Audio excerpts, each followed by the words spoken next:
안녕하세요. 오늘 또 타데스 테이블 이제 시작하려고 합니다. 저는 김이모고요. 저는 조이모입니다. 네, 만나서 반갑습니다. 지난주에 저희가 이제 아연에 대해서 내용을 맞아요. 만들었었는데요. 네, 네, 오늘은 미네랄 전체적인 아마 아우르는 내용을 한번 얘기를 해보고 싶어서 네. 준비했는데요. 네. 어떤 내용이 있을까요? 지난주에는 마그네슘을 하고, 지난주에는 남자들한테 필요한, 아들들한테 필요한 아연을 했었는데, 네. 이게 이제 미네랄이잖아요. 네. 근데 이 두 미네랄만 따로 떼어서 단독으로 먹는다면, 훨씬 더 이렇게 효용이 네. 그렇게 극대화되지를 않거든요. 그래서 여러 가지 미네랄이 혼합되어 있는 것이 요즘은 조금 추세이긴 하기 때문에, 그러면 전체 미네랄, 전체 미네랄에 대해서 우리가 광물질을 다 다룰 수는 없으니까, 그래도 지금 가장 현대인에게 필요로 하고 우리 몸에서 서로 좋은 시너지 작용이 일어나는 미네랄 여러 가지를 한번 같이 마무리 겸 미네랄에 대한 얘기를 해봤으면 좋겠습니다. 네. 그러면 선생님 말씀은 미네랄이 우리가 아연이 필요해서 아연만 사다 먹거나 또는 마그네슘이 필요한 그 중요성을 우리가 지난주에 계속 다루고 있었는데, 그 마그네슘을 또 먹기 위해서 마그네슘 단일 제품을 먹는 거는 큰 의미가 없고, 우리가 이게 복합적으로 되어 있는 제품을 선택을 해야 그게 이제 서로 시너지가 난다, 이런 말씀이신가요? 예를 들면 우리가 칼슘이 굉장히 좋잖아요. 근데 칼슘도 미네랄의 일종인데 굉장히 좋은데 칼슘 단독으로 먹으면 흡수가 잘 안 된다. 이런 말들도 많이 우리가 들었잖아요. 그렇죠? 오히려 칼슘이 많이 든 우유를 계속 먹으면 골다공증이 온다는 얘기를 들어본 적이 있거든요. 이게 더 많이 배출을 시켜주니까 우리가 어느 정도 일정한 수준의 칼슘을 먹어야 되는데, 그러면 칼슘을 흡수시키게 할게 칼슘을 우리 몸에 이렇게 저장하고 딱 잡아주는 역할을 하는 비타민이나 또 다른 미네랄들이 있다고 이렇게 보고가 되고 있거든요.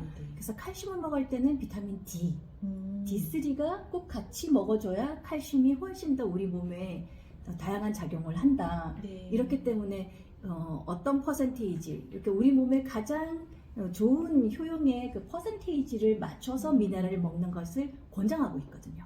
그래서 칼슘도 같이 먹어줘야 되고, 비타민 D3도 같이 먹어줘야 되고, 또 칼슘의 짝꿍은 있잖아요. 칼슘의 짝꿍은 또 있죠. 뭐죠? 철분도 있고요. 그러니까 철분도 같이 칼슘하고 먹어줘야만 비타민 D3와 같이 연계돼야만 아이들이 성장을 하고, 또 우리도 골다공증도 예방이 되고 이렇고, 제일 처음에 말씀드렸던 오메가3도 여기 같이 포함이 돼야 되고요.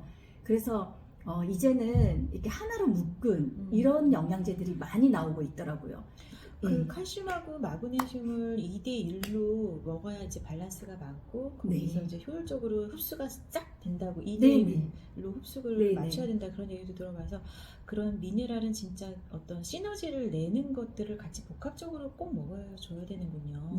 그래서 예전에 우리 어머니들은 칼슘 따로 드시고 마그네슘 따로 드시고 뭐 이렇게 따로 드셨는데, 뭐 저도 이제 철분을 먹어봤는데, 철분을 먹으면 변에 어떤 문제가 있어서 좀 변비를 일으키기도 하고, 그런 걸 조금 많이 이렇게 완화가 되고, 요즘 점점 이렇게 어떻게 서로 시너지를 많이 내게끔 할까가 미네랄의 화두군요. 미네랄의 연구자들이 가장 큰 문제이고, 그 문제가 많이 해결이 되고 있는 추세이기도 합니다. 저도 그런 얘기는 많이 들어본 것 같아요. 최소한 칼슘제를 선택을 할 때 뒷면에 보면 칼슘하고 마그네슘, 비타민 D, 이 세 가지는 꼭 같이 먹어라. 같이 들어있는 제품을 꼭 선택해야 된다, 이 얘기를 들은 것 같아요. 거기에 또 다른 아연, 구리, 아연의 짝꿍은 구리. 그렇죠. 그럼 망간, 셀레늄, 철분 이렇게 그런 것들이 함께 있을 때 뼈 건강이 더 튼튼해지고 하겠네요. 뼈 건강뿐만이 아니라 우리 몸에 중금속이 많잖아요. 여러 가지로 중금속이 쌓이는데, 사실 그 중금속을 우리가 막 매일 먹고 알 수 없는 그런 그러니까 식품을 통해서 우리가 구지불식간에 들어오잖아요. 들어오죠. 뭐 생선에도 수은이 조금씩 다 있다라고 하고. 거의 소금에도 많대요. 소금, 미세 플라스틱 맞아요. 때문에 굉장히 조금 많이 있다고 요즘 미세 플라스틱 제거하는 소금이 네. 또 각광을 받고 있더라고요. 그런데 그런 미세 플라스틱을 제거하는 뭐 다른 약을 네, 먹거나 네. 그런 걸 먹는 것보다 미네랄을 먹으면 수은을 밀어내는 게 바로 셀레늄하고 셀레늄, 네. 또 철분. 철분, 셀레늄하고 철분이 수은을 밀어낸다고요? 네네. 그러니까 우리 몸은 아주 이렇게 어떻게 보면 효율적으로 어떻게 보면 합리적으로 되어 있는데 네. 비슷한 분자 구조는 네. 그게 우리 몸에 없을 때 착각하는군요. 그걸 인식을 할 때 수은을 아주 수은과 비슷한 철분을 수은으로 인식을 하거나 네. 셀레늄을 인식을 하거나 해서 수은이 셀레늄이나 철분이 비어있는 자리에 들어가 앉아 있으면 우리 몸은 걔가 철분인지 줄 알고 셀레늄인 줄 알고. 네. 그래서 수은을 밀어내지 않는다는 거죠. 그래서 효율적인 그런 배합이 되어 있는 좋은 미네랄을 먹었을 때 그 수은이 빠지고 그렇죠. 그럼 그 자리에 납이 빠지고 이렇게 될 수 있다. 납이 빠지고 납도 굉장히 그 철분하고 납이 또 많이 비슷한 비슷한 구조고 네. 칼슘과 납도 비슷한 구조라고 합니다. 그래서 납이 들어가 있는데 칼슘은 안 들어가 있고 예를 들어서 납이 차지하고 있는데 칼슘을 넣어줬을 때 납을 빼낼 수 있을까? 그게 칼슘이 흡수가 잘 되는 어떠한 마그네슘과 비타민 D가 같은 성분으로 이루어져야 얘가 납이나 수은이 빠져나가는 이런 구조로 우리 몸은 이해를 하기 때문에 정말 미네랄이 중요해요. 특히 엄마들이 어떻게 다 그런 걸 중금속까지 어떻게 다 제거하고 우리 아이들의 식단을 만들겠어요. 맞아요. 힘들어요. 정말 어려운 일인데 네. 미네랄이 그런 거를 도와줍니다. 네, 업그레이드 시켜주고 또 중요한 거 있습니다. 네. 우리 미네랄이 우리 어머니들에게 이거는 굉장히 희소식인데요. 네. 그 디톡스 요즘 많이 하시잖아요. 네. 그죠? 디톡스, 레몬 디톡스, 레몬 디톡스, 어떠한 디톡스, 커피 디톡스 네. 이런 거 많이 하시죠. 근데 이 디톡스의 역할이 결국은 네. 탄수화물, 이 당으로 벗겨 있는 어때 우리 몸에 안에 이제 아밀라이즈 플라그라고 하고 이렇게 당독소가 들어가 있는 거, 네. 그리고 지방 이런 거를 좀 배출해주고 밀어주는 게 디톡스 역할이잖아요. 분해해서 빼주는 거. 하는군요. 예. 근데 그거를 미네랄이 한다. 아주 많은 작용을 합니다. 제가 태워주죠. 어떤 글에서 본 적이 있는데요. 네. 어떤 디톡스 하는 업체에서는 막 그 장 청소를 할 때 어떤 간장이라든지 그런 억지로 하는 게 아니라 마그네슘을 좀 고함량 마그네슘을 먹게 해서 자연스러운 배설이 될 수 있도록 철사가 나오도록 일부러 마그네슘을 많이 먹인다고 하더라고요. 네네. 그래서 그렇게 약간 몸에서 독소를 빼주는 역할을 고함량 미네랄을 먹으면 그런 역할도 할 수 있군요. 그러니까 태워주는 역할을 하죠. 당대사, 지방대사 이렇게 분해시키는 역할을 하기 때문에 미네랄이 디톡스에도 아주 좋은 역할을 합니다. 근데 조이모님 저는 되게 걱정인 게 칼슘을 많이 먹으면 우리 몸에 또 결석 같은 게 많이 생긴다는 얘기를 많이 들어가고 어떤 제품을 선택하면 좋을까요? 저는 이 제품을 저는 설명을 안 할 수가 없는데요. 이게 제가 예전에도 많이 말씀을 드렸던 게 독일 제품인데 피임 제품인데 여기 안에는 이게 주로 미네랄이 들어가 있는 제품인데요. 여기 안에는 10가지.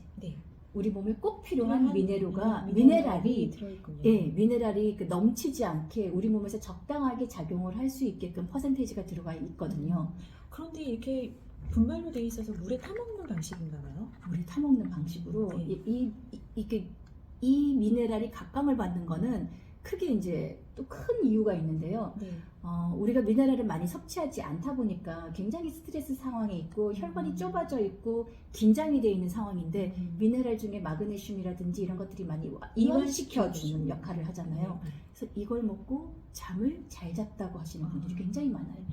이렇게 액상 형태로 주스 형태로 이렇게 마실 수 있게 이렇게 타서 되기 때문에 결석이라든지 내 몸에 완전히 돌처럼 딱딱해지게 축적되는 일은 없겠네요. 그런 일은 조금 드물죠. 그리고 수용성이니까 수용성이 그러니까 배출이 되기도 하고 고함량으로 되어 있지는 않다는 거죠. 이게 작용을 잘하게 서로가 굉장히 맞는 조화로운 비율로 맞춰져 있는 그게 또 이 제품들의 가장 큰 특징이고 거기에 엄청나게 많은 예산이 들어가 있고 투자를 많이 해서 그거를 조절해서 맞추는 것이 이 회사의 아주 큰 특징이라고 또 볼 수도 있거든요. 저는 그런 게 되게 걱정이 많이 되더라고요. 이게 좋은 것도 너무 많이 먹으면 또 독이 될 수 있잖아요. 과유불급이라고. 근데 우리 몸에 이제 남지 않고 잘 배설될 수 있는 미네랄도 먹어야겠구나. 그래서 알약이라든지 네. 캡슐형 형태의 제품보다 이게 분말로 되어 있어서 물에 타먹는 주스 타입의 액상 미네랄을 먹는 거를 좀 저는 추천을 하고 싶고 우리 아이에게도 그렇게 먹이고 있거든요. 네. 흡수가 잘 되니까 아무래도 네. 그게 굉장히 중요한 역할인 것 같아요. 네. 혈액에서도 많이 배출이 잘 되게 해주고. 네, 현명한 엄마가 되어야겠습니다. 네, 맞습니다. 좋은 제품 추천해 주셔서 정말 감사드리고요. 조이 네. 의원님, 다음 주에는 또 어떠한 내용으로 우리가 또 전달을 해드릴까요? 아이들 집중력, 집중력. 학습 네, 너무 힘드시죠? 네. 미네랄도 학습력을 좋게 만든다고 그때 말씀을 하셨는데. 미네랄도 충분히 그 역할을 네. 하는데 네. 우리가 이렇게 말하자면 수험생 영양제 네. 이렇게 대표적인 일컬어지는 영양제가 있나 봐요. 일컬어지는 것들이 있잖아요.